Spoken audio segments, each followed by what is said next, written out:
Hey there! Are you interested in getting access to the recordings of my monthly masterclass hangouts, where we do deep dives into different travel hacking programs? If so, please check out the Patreon at patreon.com/geobreezetravel. Patreon members will also get to vote on the charity of the month, because in case you didn't already know, all of the Geobreeze travel income gets earmarked for donations to different nonprofits. That includes the income from the monthly hangouts, coaching services, and credit card affiliate signups. Links to all of those are available in the show notes. This week's Patreon shout out goes out to Madeline. Thank you so much for being part of the Geobreeze Travel Patreon community.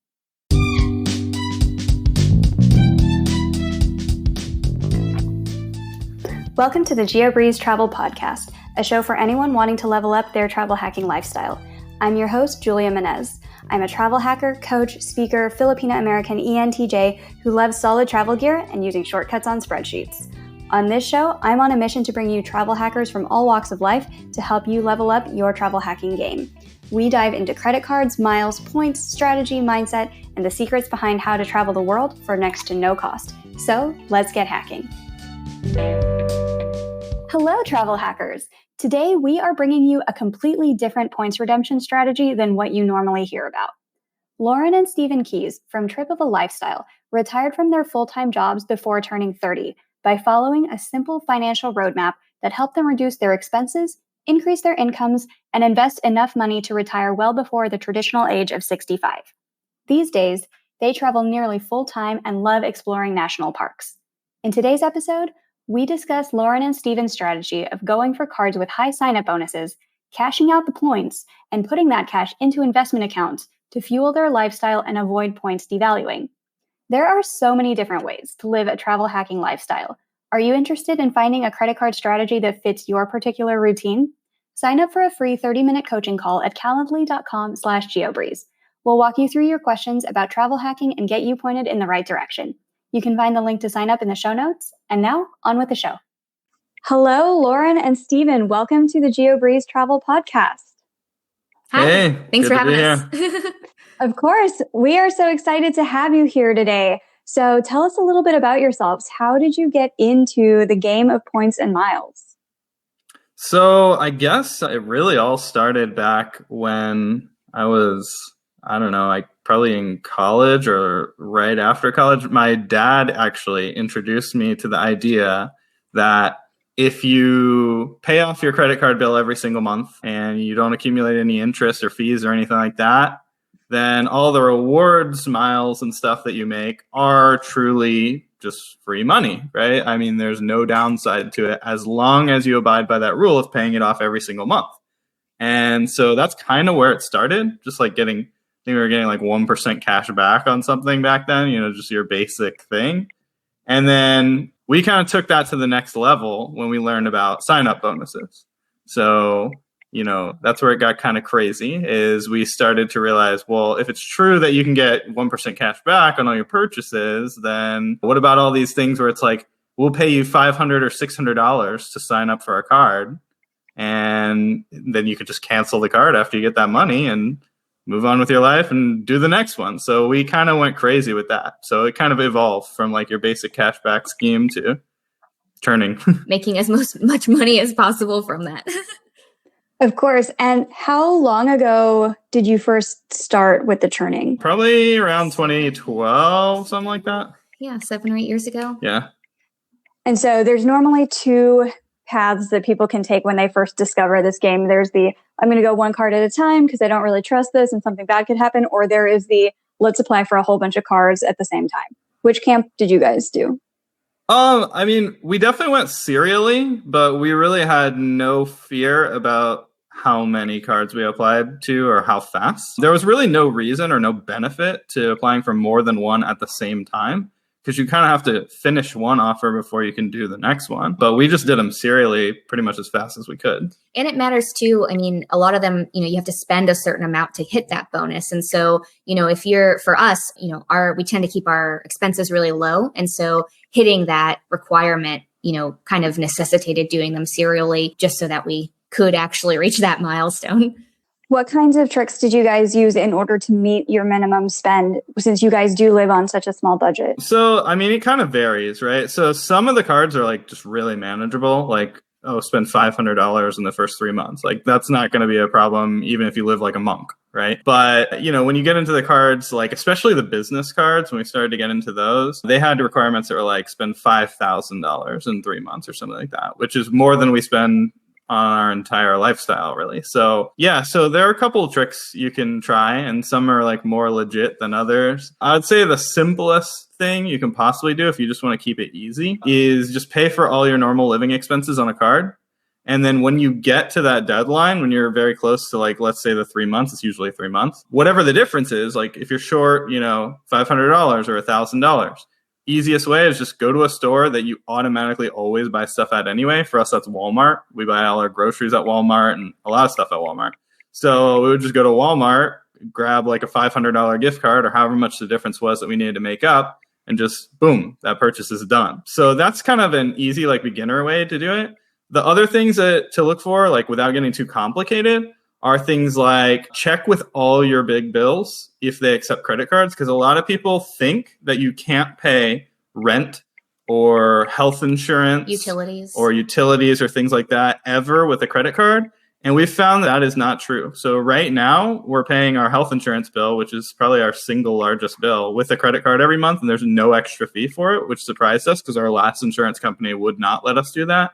And back when we were probably like 23, 24 years old, something like that, for a couple of years, we stayed at an apartment complex. It was run by a large company, and they actually allowed you to pay all of your rent on a credit card as often as you want with no fees. So you just got to ask. So don't be afraid to ask, and don't just accept the conventional wisdom that you can't do any of that stuff on a credit card. And even if there are fees, like see how much that impacts, even if you're taking a bit of a hit in the fee department, if it'll help you get there for, a lot of extra money from the sign up bonus, it could be worth it if that's your only way to kind of manufacture that spending. Right. You can use something that charges a fee. Like let's say your landlord will charge you like 3% to pay your rent with a credit card. Well, you don't want to pay your rent every month with a credit card because that's going to really put a dent in the points that you earn, the cash back that you earn. So, but what you can do is use that just as a one-time thing to bridge a gap if necessary. Yeah, one note to add there too, with a simple approach, if you do the credit card or the gift card thing, where you go to a place that you frequent, like a Walmart, and buy a gift card. We tried to work our way through that gift card too before cycling back into a new credit card, because the thought process is, well, if I didn't meet the spend that time, it's likely I won't again. And then I'll rack up all these gift cards that need to be spent eventually too. So we tried to kind of work that into our spend. If you've got this big gift card laying around, it needs to get spent too. Yeah. And I would also say another tip on that is if you find yourself spending extra money that you would not have otherwise spent, even a little bit once in a while to meet these bonus requirements, you're falling for it. Right? You are losing the game by doing that. So you got to make sure that whatever thing you do to meet these spending requirements is not causing you to overall spend significantly more than you would have in the first place. That's actually kind of what the credit card company is trying to incentivize you to do. You want to fight that urge. You can't just say, well, I got $1,000 left before I meet this thing, and I get $700 cash back for doing this, right? So I can just spend $1,000 on this new iPhone that I wanted, right? Or something like that. It's almost like it's not costing me anything at all. No, it's definitely costing you the full $1,000, right? Because you could have done some other strategy that wouldn't have cost you that extra $1,000. Makes sense. And one of the things you guys mentioned in there was health insurance. Do you buy your health insurance on a private exchange, or how do you get health insurance since you guys are retired? So we just get our health insurance through healthcare.gov. So we're buying from a private company through the public marketplace, which is a very expensive way to get health insurance. But honestly, any way you slice it, health insurance is expensive. You either have to work for a company that offers it, and in that case, you're still paying a crazy amount for health insurance. You just don't happen to see it because your employer is taking it out of what would have been additional salary for you as a benefit, right? Or you have to just buy it yourself. And so if you buy it yourself, the cool thing about doing that, even though it doesn't feel very cool because it's a lot of money, the cool thing about doing that is you get to buy absolutely as little health insurance as you feel you can stand. Whereas if you get it through an employer, you might actually end up overinsured. A lot of these employers give you like Cadillac, really good health insurance plans, and they're actually paying out of like I said, money that they otherwise could have paid you for a really good health plan. When if you're young and healthy and you have a big savings buffer, you can get by with a high deductible plan and an HSA or something like that. So that's what we do. We have a super high deductible plan, lowest premium we could find, and then we fund an HSA fully every single year. Nice. And so you're able to pay the premium on your credit card, and then also for any health bills, I assume you just charge those to a credit card as well, get the points, and then reimburse yourself with HSA money later once that's accumulated some interest. Yeah. And I mean, we're going down the rabbit hole here, but you mentioned reimbursing yourself with HSA money.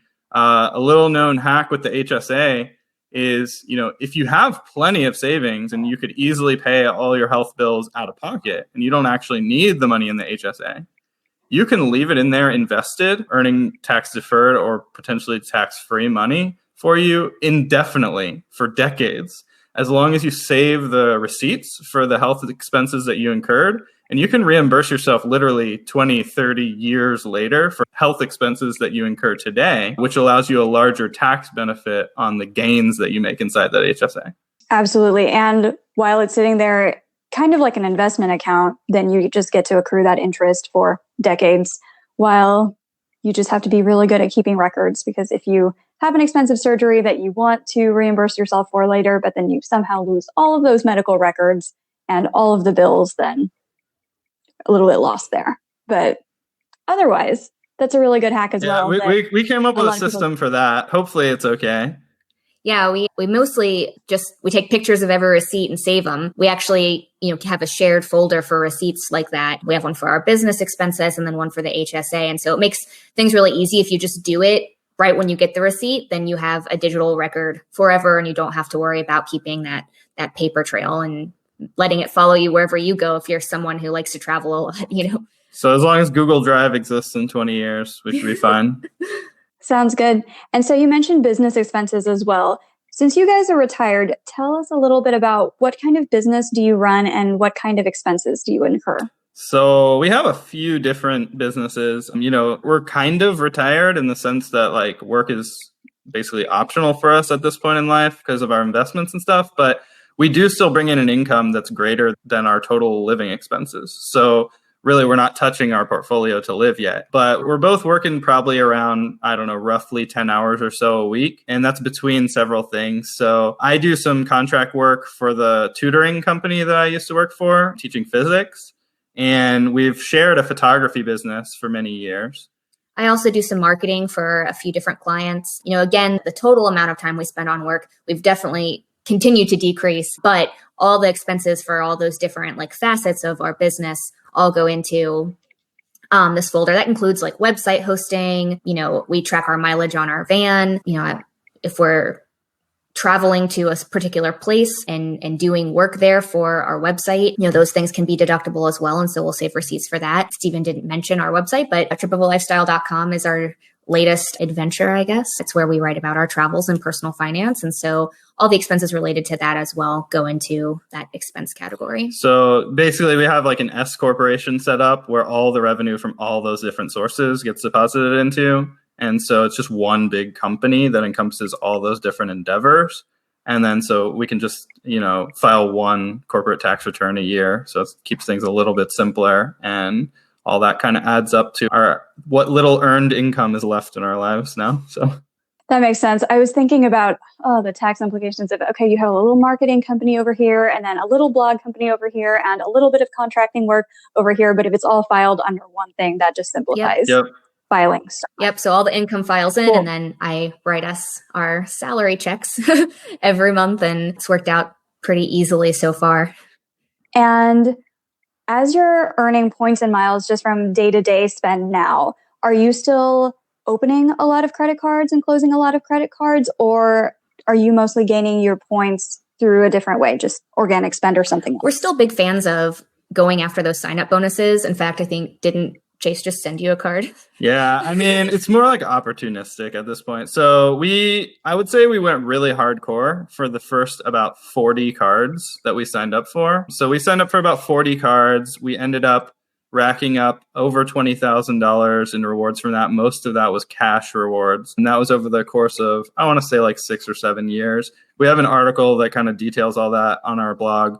But after that, in more recent times, we've been traveling a lot more, which makes it kind of annoying to like order new cards and receive them at an address, like if you're gone for 6 months at a time or whatever. But we do it opportunistically. So like I logged into our Chase bank account just like last week, and there was a huge banner at the top that was just like, you're pre-approved for this card, $200 signing bonus. Just click here and say yes, and we'll send it to you. You don't even have to fill out an application. I'm like, all right, fine, sure.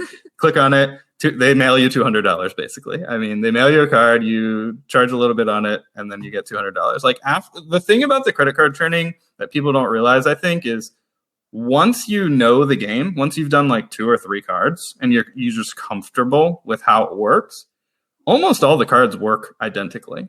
So when you see a new offer, you don't have to like on my first few cards or our first few cards, we were reading the fine print on these cards like crazy, like trying to find like, how are they going to get me with this? This isn't going to work out. Nowadays, we realize like, no, they really are just giving out free money if you are dedicated enough to do it the right way and pay your bill in full every single month. They're just hoping that you won't do that. They're hoping that you'll spend more than you wanted to or intended to, and you'll rack up interest and you'll pay the annual fee every year. If you're not doing those things, it really is just free money. So yeah, nowadays when we see a good credit card offer, we're like, sure, why not sign up for it? But we've definitely slowed down a little bit. And the other thing is the good offers are kind of all gone at this point.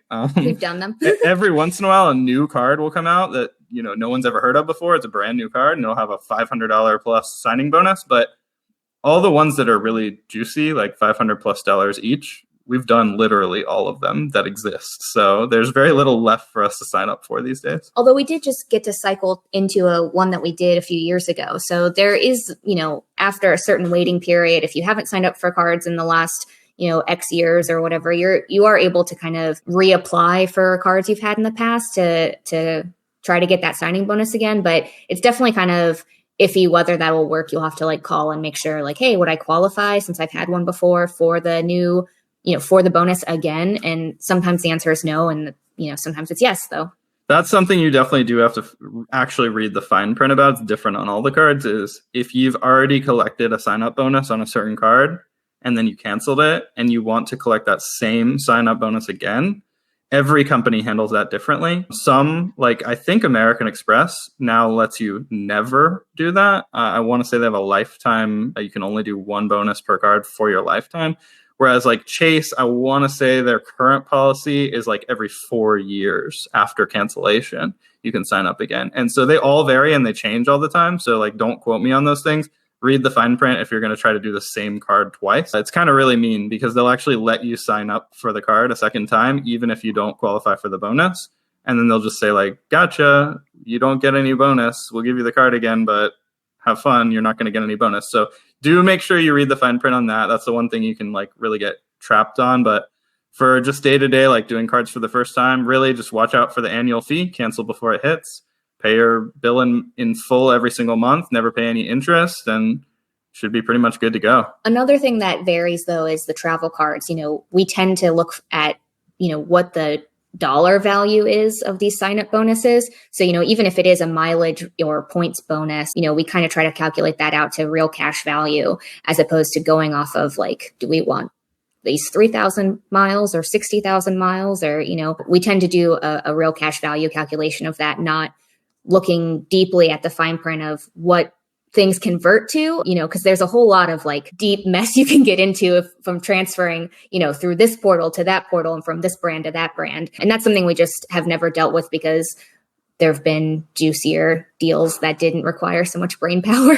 So you guys mentioned a lot of this card and I'm not sure we got into any specifics. What are some of the cards that you're referring to? So with Amex, you had mentioned that you can get once in a lifetime bonuses. I assume you're talking about like Amex Platinum and Gold, and those technically are once in a lifetime. I've heard that some people, once you close the card after like 5 to 7 years, Amex will forget that you ever had the card, but you're going 5 to 7 years without that card before you can get that bonus again. Chase Sapphire Preferred and Chase Sapphire Reserved, I think, are a couple of the cards that you're referring to where it takes 48 months before you can cycle through and get the sign-up bonus for those again. they are a little bit more lenient on some of the other cards where it's the cashback cards, like the Chase Freedoms family. They're not quite as strict on as with the Chase Sapphire, but the Chase Sapphire ones have the much more lucrative bonuses. What are some of the other cards that you guys have cycled through that you got really good bonuses on? Yeah, so let me first start by saying we are one of the few financial blogs out there, I think, who doesn't have any kind of affiliate relationship with any credit card companies. So I'm going to just give it to you straight.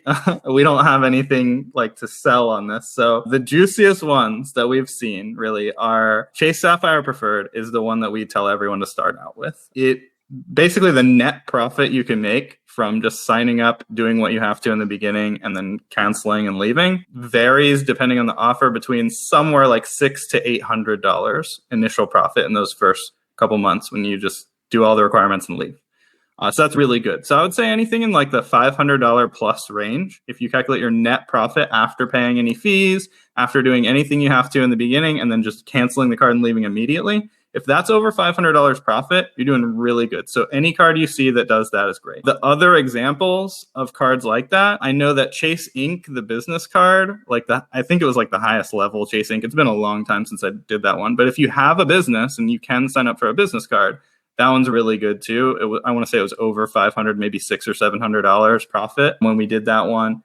And then in terms of travel cards, so we always try to go for cash back first. Like, for example, with the Chase Sapphire Preferred, we would just literally take those Ultimate Rewards points, cash them out for cash, not worry about going through the portal and bothering ourselves with all the tricks and hoops that people go through to try to like max out every penny of rewards. We just get cash because cash is great. We can throw that in our investment account. It grows. It's probably going to grow way better than it would have sitting in a points account waiting to get used, right?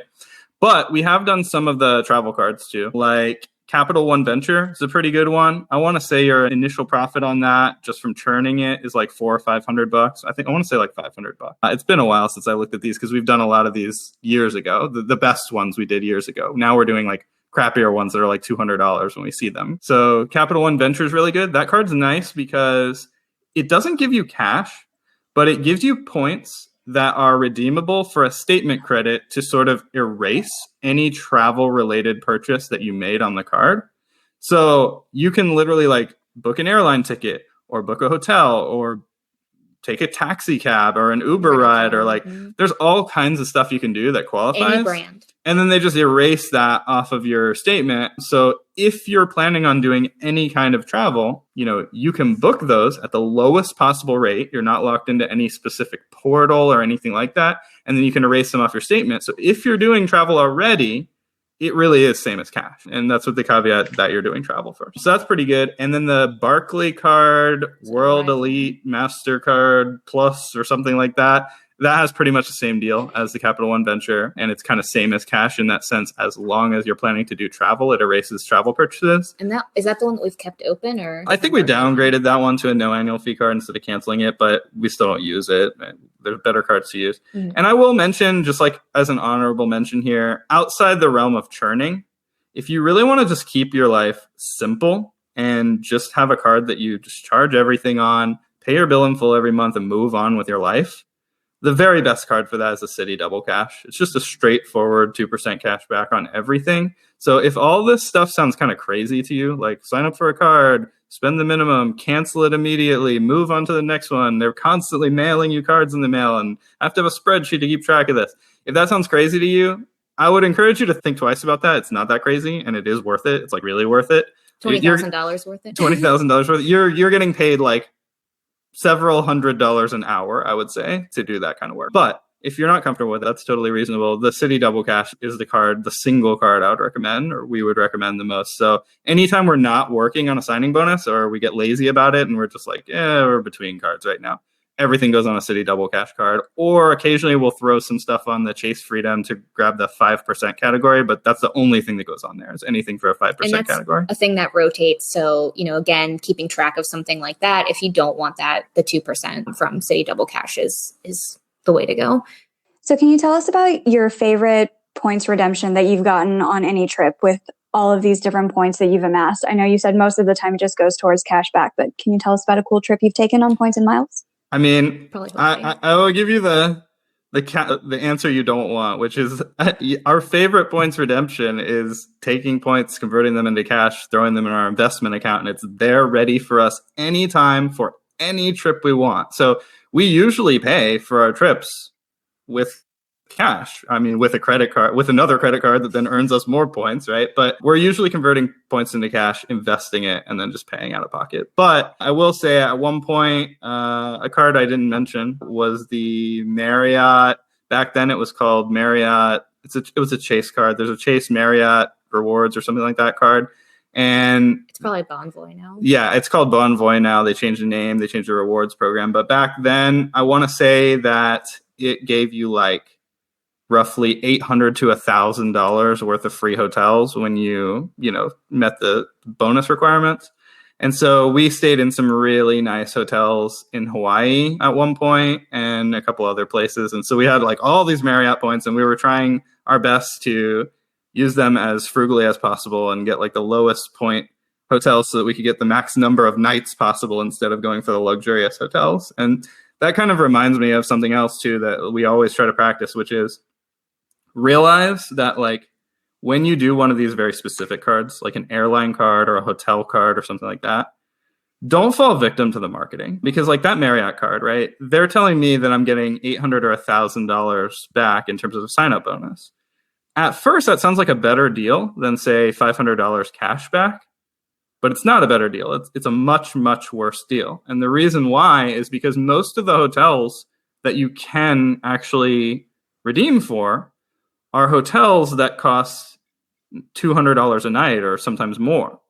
And for us, we would never stay in a $200 a night hotel unless it was absolutely the only place available and we absolutely had to have some place to sleep. We like to stay in much cheaper hotels. So when we pay out of pocket, we're able to book on hotels.com, get effectively 10% back in terms of the stamps on there, and book a hotel that costs $90 a night or something like that. And when we book with the Marriott points, yeah, we're getting a $250 a night hotel or whatever, and it's free because we use points.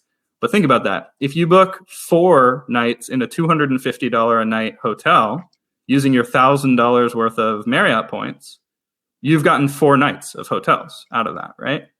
What's 4 nights of hotels worth to us in cash? Maybe 4 times $90, right? That's worse than $500 cash. So, think about it in terms of not what is the retail price of what they're giving you, but think of it as what would you have personally paid cash for if you didn't have the points?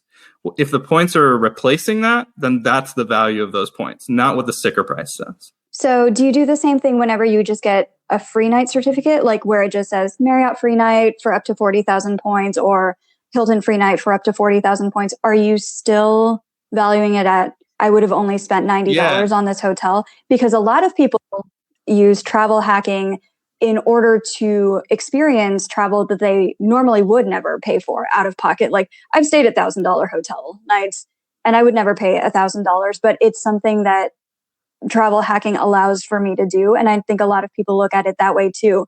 Whereas would you say if you're spending a Hilton free night certificate on, let's just call it $1,000 a night hotel, is that still only worth $90? Because if I had never gone to Hawaii anyway, is it worth $0 because I never would have taken the trip without all of the points and miles? I think our mindset comes from like a position of, at this point in our lives especially, if we want to stay in $1,000 a night hotel, if we wanted to, which we don't, but if we wanted to, we could just pay for it, right? And so if you're in a position in life where you can afford, theoretically, to do things like that, you start to realize like, but wait, I can afford that and I wouldn't do it. So why wouldn't I do it? What's the answer to that question? And the answer to that question is, it's not worth $1,000 for me to do that, right?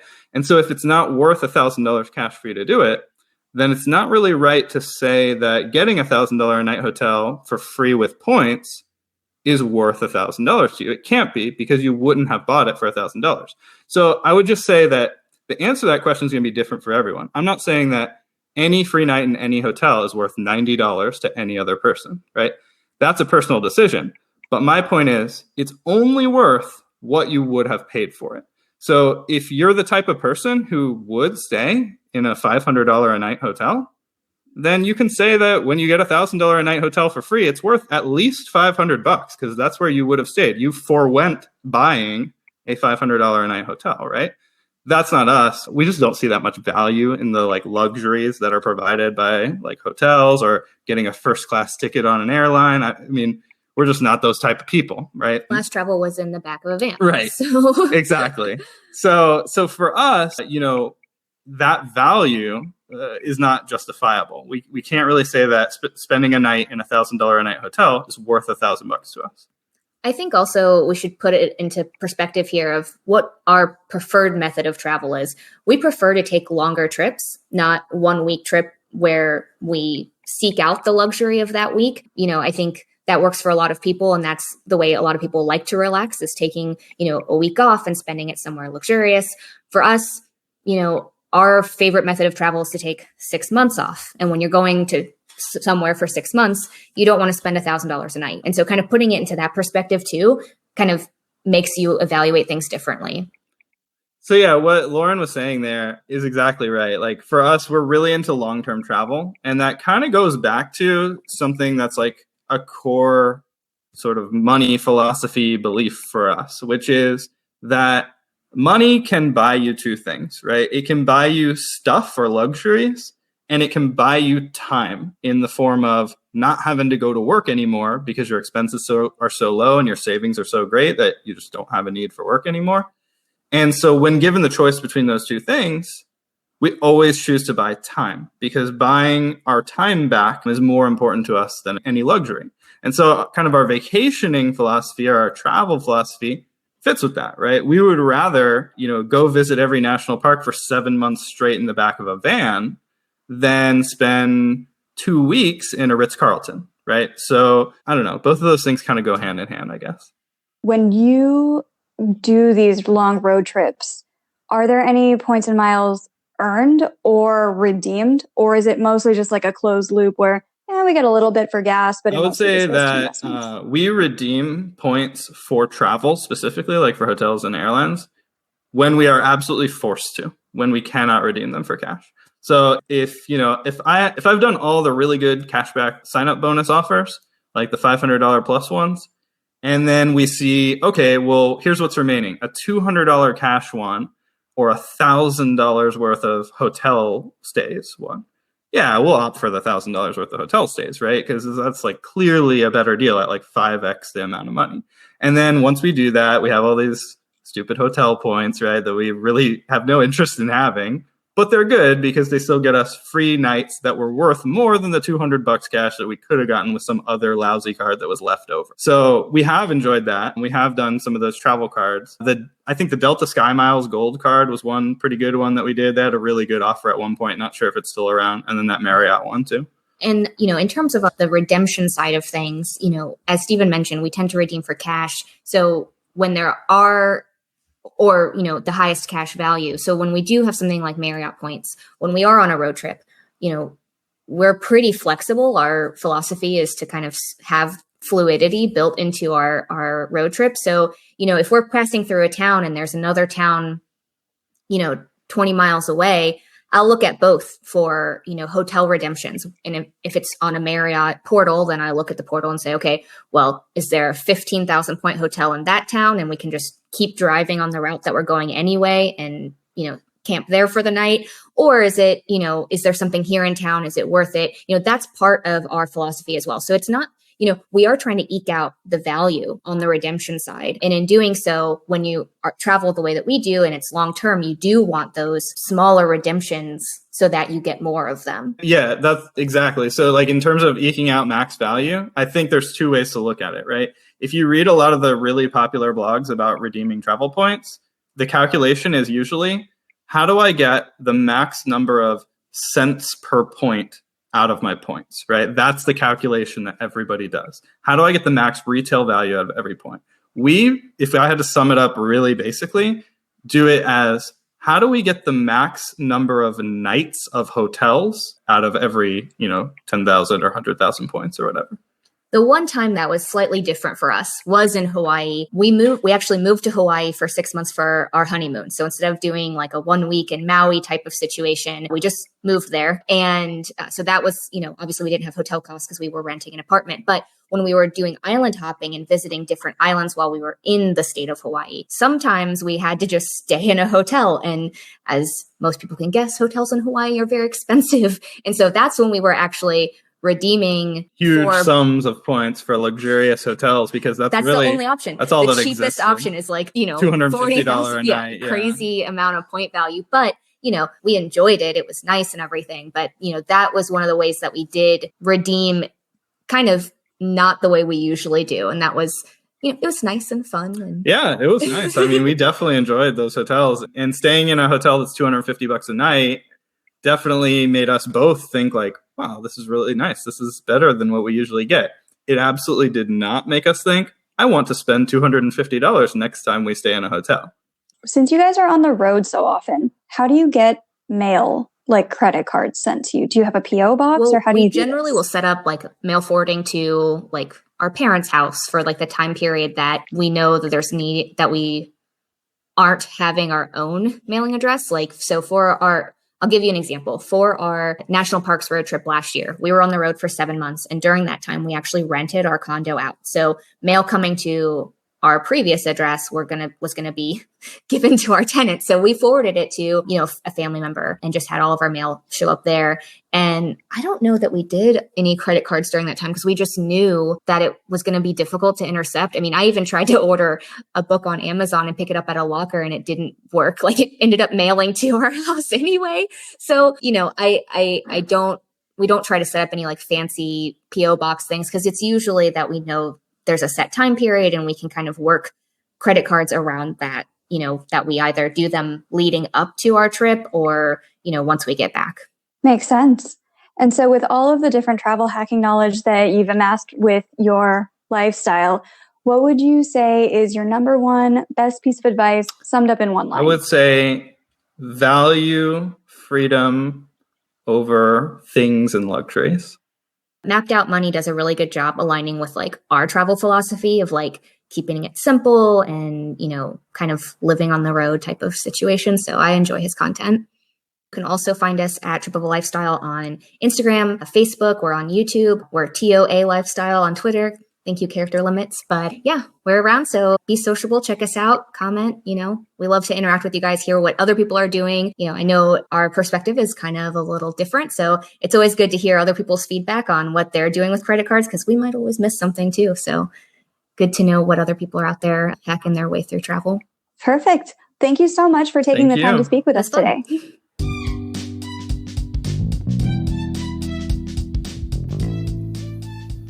Thank you so much for listening to today's episode of the Geobreeze Travel Podcast. If any of the cards mentioned in today's episode piqued your interest, please use the links in the show notes to apply to support the show. Additionally, it would mean the world to me if you could subscribe to this podcast, leave a 5-star review, and share it with a friend. And if you would like to make even more travel hacking friends, please sign up for the Patreon to access our monthly masterclass hangouts. We dive deep into a particular program each month, and you'll get to ask all of your travel hacking questions and enjoy being around other people who enjoy points and miles just as much as you and I do. If you would like an invite to the next one, head over to geobreezetravel.com/hangouts to sign up to be on the invite list. Take care and happy travels.